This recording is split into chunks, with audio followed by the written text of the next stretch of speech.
Alrighty guys, what's up? Today we are going to be doing the range test for the Revel Kit.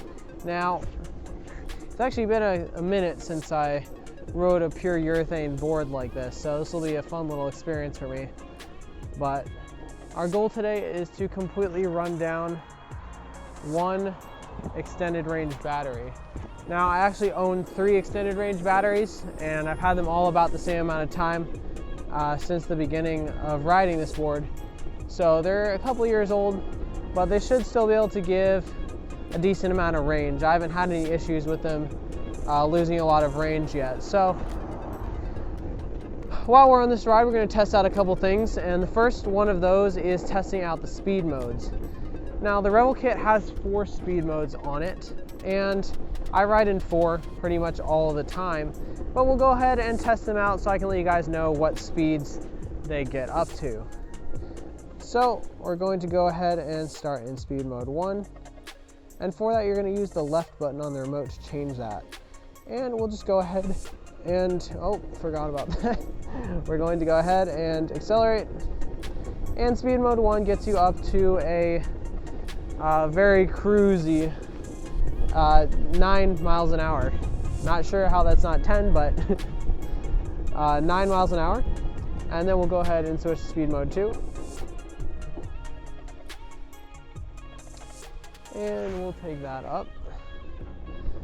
One thing to note here is that the speed modes do not adjust the braking strength. The braking strength is controlled by a completely different setting. So if you want to change that, you'll have to change that yourself. But go ahead and take this up to its max speed in just a second. I believe the max speed for speed mode 2 is 15 miles an hour. And that's what it's looking like. So at the beginning of this ride, I did start up my 2 ride tracking apps. I'm using Strava and Relive to track this ride, as well as the odometer on the remote. So it looks like speed mode 2 is taking me up to about 13, 14 miles an hour. And this is on full charge. So we'll go ahead and switch to speed mode 3.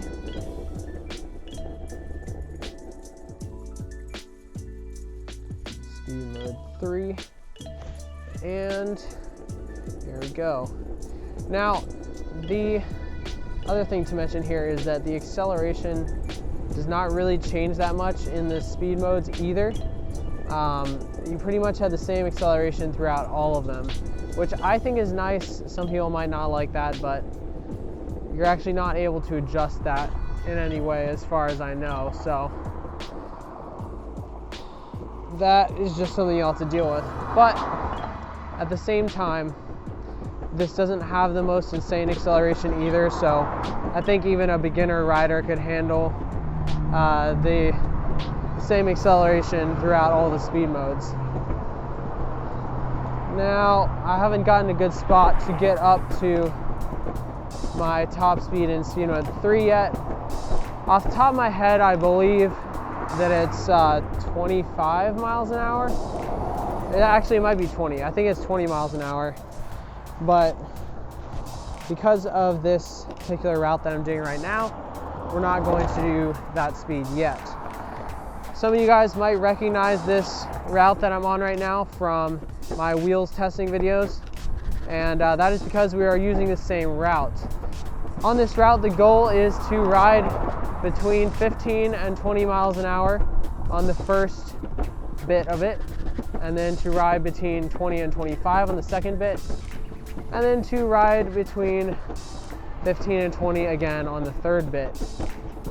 And I think that provides a pretty decent summary of an average ride for the average user. A lot of people don't really hit the top speeds of their boards on every ride, and this is what I picked as like the average ride. So anyway, once we get to the part where I can go faster, then I will go ahead and test out speed mode 3. Oh, one other thing I should also mention is that we are using 90mm wheels for this ride because the Revel Kit ships with 90mm wheels. And actually, the wheels that it ships with are pretty decent. I'm using all-in Popokas right now because they're a little bit more comfortable, but honestly, the default Revel wheels are decent as they are. So, yeah, since that's the default configuration, that's what we're testing with today. I suspect if you were to use different wheels, larger wheels, you would definitely get a lot less range than I'll probably be getting today. And part of that is due to the fact that this is a direct drive and you can't change the gearing, but the other part is just due to the fact that larger wheels, or wheels like the rubber wheels or cloud wheels, they just tend to be a lot less efficient than standard urethane. So anyway, I'll see you guys when I'm able to go to the top of speed mode 3. All right, so we're out here on the next part of the route. We're on a flat part of road where I can really get up to the top speed of speed mode 2. Or sorry, speed mode 3. So let's go ahead and go for it. We're up to 17, 18, 19, 18. All right, it looks like speed mode 3 maxes out at about 18 miles an hour using these 90mm wheels. Now, something else to remember with a direct drive kit like this is that since you're not able to change the gearing, whenever you change wheels, you're actually going to have a different top speed, which will also translate to a different speed for each of the speed modes. So since we're using 90mm wheels here, this is pretty much the slowest speeds that you can expect to get on this kit. Now, the fastest I've ever gone on this kit, I think, is about 28 or 29 miles an hour, according to the remote. But I will let you know that the remote is not 100% accurate and it tends to measure a little bit slow. So for that speed, I think I clocked in at 31 or 32 miles an hour, but that was on a hard, like, stiff deck and with bigger wheels than these. So I'm not going to hit the top speed on these wheels because it honestly feels dangerous and I'm on a flexible deck, and that combination with these bike lanes is just not super great. So right now we're cruising in speed mode 3 all the way maxed out, and we're hitting about 17, 18 miles an hour on pretty flat ground. So I'll go ahead and switch it to speed mode 3 now. Sorry, speed mode 4. And I know for a fact that this one will go all the way up to 29 miles an hour. And we're not going to hit that today, but I like to cruise a little bit faster, so we're gonna try and aim for 20 to 25 for this next part of the route.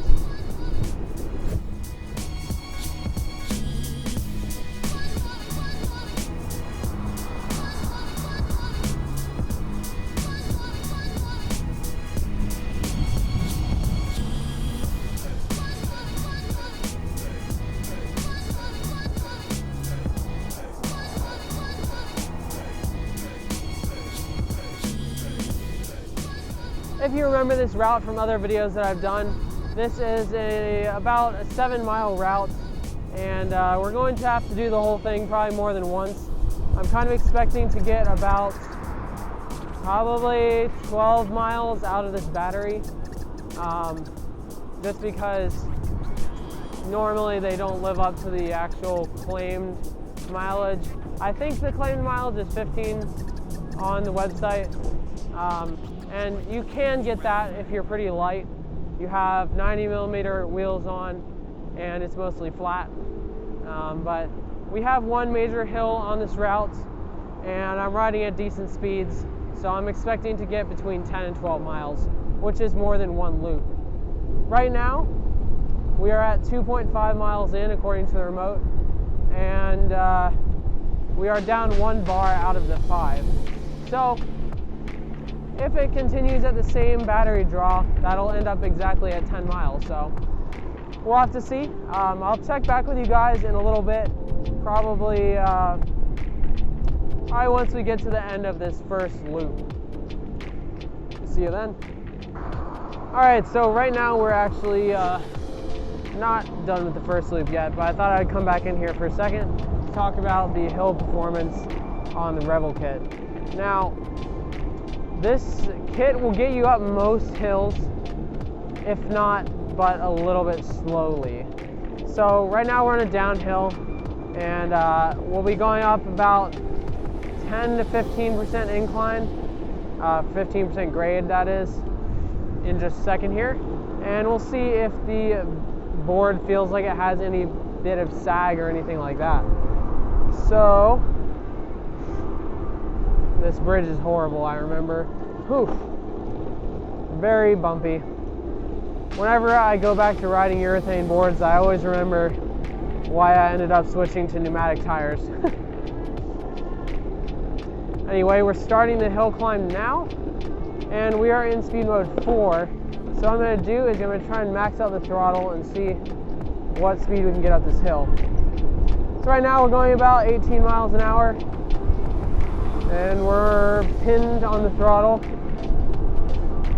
and we're slowed down to 16 now.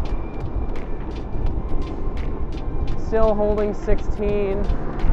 Hill's getting a little bit steeper now. Honestly, 16 is pretty slow for a hill of this steepness. I've been up many hills steeper than this with my DIYs, and they've done much better. So, I mean, it's definitely not the highest speed hill climbing right here.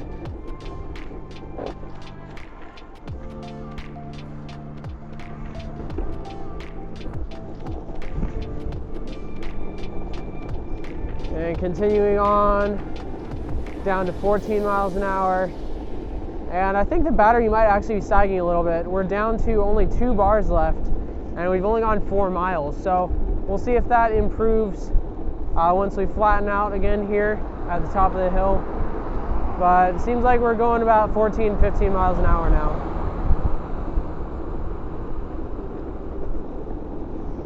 Increasing to 16 as the hill flattens out. And as the hill is pretty much gone, we're back up to normal speed. So, not great hill climbing performance. And we are still at 2 bars, so I think that hill took a lot out of it. I'm not actually sure if we're going to be able to make it all the way around this route more than once, because we're only at 4.2 miles and we're down to 2 bars, so interesting. Now keep in mind, this battery is pretty old, so if you get a brand new battery, it's going to perform better than this, and it probably has a couple 100 miles on it so far. So, you know, take it with a grain of salt, but this is a long time user review, so I guess this is what you should expect. Alright guys, so we just completed one loop on my route, and the remote is measuring a little bit less than I expected it to. It says we only did 6 miles. We'll have to compare with the ride tracking apps and see if that is going to be accurate or not, but we completed 1 circle and we still have 2 bars left. After that hill run, the battery did come back up a little bit, and we're still at 2 bars, so we still got a little ways to go. And I'll just go ahead and check in with you guys once the battery is dead and let you know how far I got. So we're coming to the end of our ride here, and 2 things that I want to mention are, first of all, you get 2 warnings on the remote with the vibration that you have low battery. One of them comes at 25% battery, and then the other one comes at 10% battery. And I also wanted to mention that even when you're down to 2 bars, you're still able to ride the board all the way up to 20 miles an hour. We're going to see pretty soon here how fast you can go on 1 bar, because we're on 1 bar right now, and it looks like I'm only able to get to about 15, 16 miles an hour. Now, that's pretty expected. A lot of boards have voltage sag and don't let you ride fast to the end. So this is about what I would expect, especially for an older battery.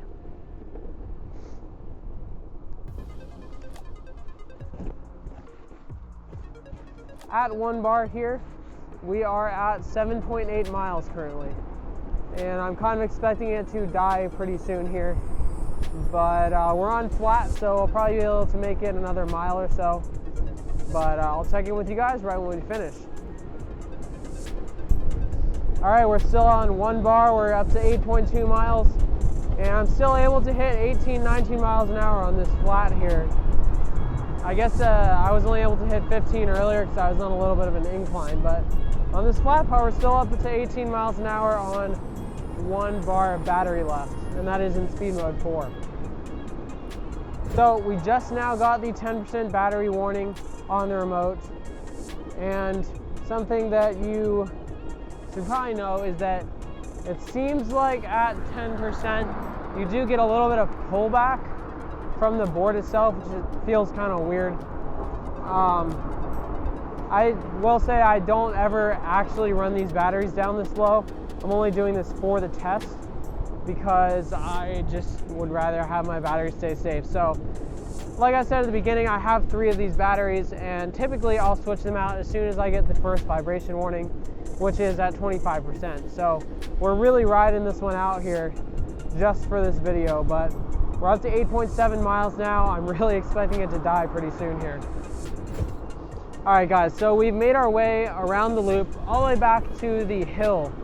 Now, we're on 1 bar, we're at 9.4 miles, and pretty much the last half a mile, it really is not wanting me to go over about 14 miles an hour. You can kind of feel it pulling back a little bit.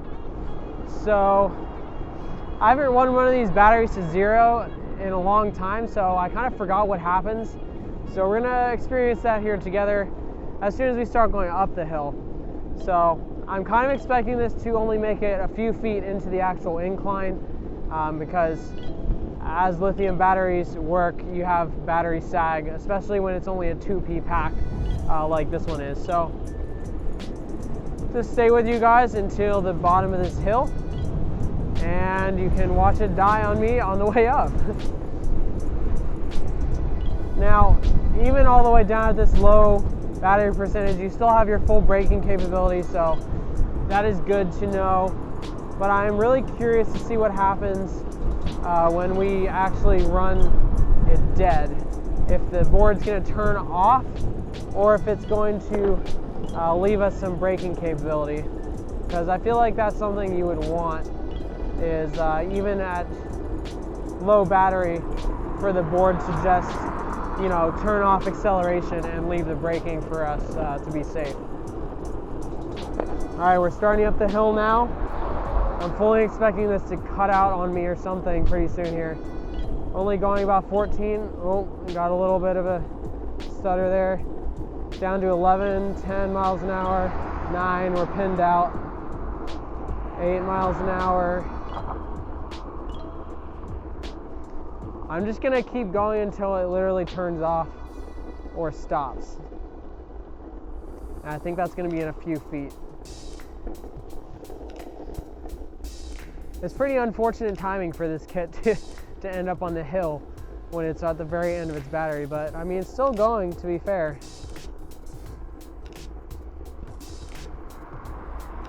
This is excruciatingly slow.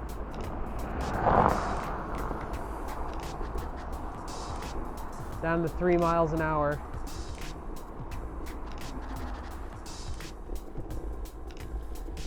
Again, I don't really recommend doing this. This is probably not great for the battery. And we just hit 10 miles. 10.0. That's probably what we're gonna end on here. Now, honestly, I'm not really that disappointed. This battery is old. It has quite a few miles on it. I got it a little bit used, and we're ending it on a hill. So, you know, you can't really ask too much more of it, especially at a more entry-level board like this one.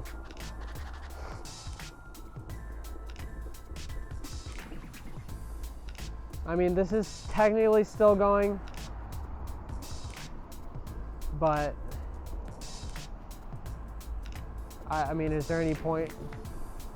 I think we're just gonna call it done here. So I guess for the age of this battery, we get about 10 miles out of it. And honestly, that's kind of what I was expecting, about 10 miles. I think when it was new, probably got around 12 to 15 at least. So a little bit of battery life loss is pretty normal. So you might be wondering now how I'm actually going to get back to where I came from, and that is the beauty of the Revel Kit. I have a second battery in my backpack, so we'll just swap that in right now, and we'll go home. So let me give you guys this opportunity to show you how you change a battery on a Revel Kit. Alright guys, before we close out the video, I just had a few quick comments that I wanted to make. First of all the footage from this video was just some footage that I took while I was preparing for the full Revel Kit review, which you'll find in the iCard. I suggest you check that out if you're interested in the Revel Kit. If you want to know how to change the battery on the Revel Kit, like I was just talking about, again, that's in the full review, and you can use the time cards to navigate just to that point if you're interested in that specific fact. Next thing, the only microphone that I had on that ride was my lapel mic, so you wouldn't have heard any noise from the board at all, really. Sometimes you hear a couple clacks here and there, but that's normal for a lot of electric skateboards. But the Revel Kit is actually one of the most silent boards that I've ever ridden. When you're on smooth pavement and you've got urethane on, there's absolutely no sound. This and hub motor boards are probably the two most stealthy boards you can get, so if you're looking for a smooth cruiser that's super portable for nice smooth streets, this is a really great option. Anyways, I hope you guys enjoyed this video. I enjoyed making it, and stay safe, keep on riding, and peace out.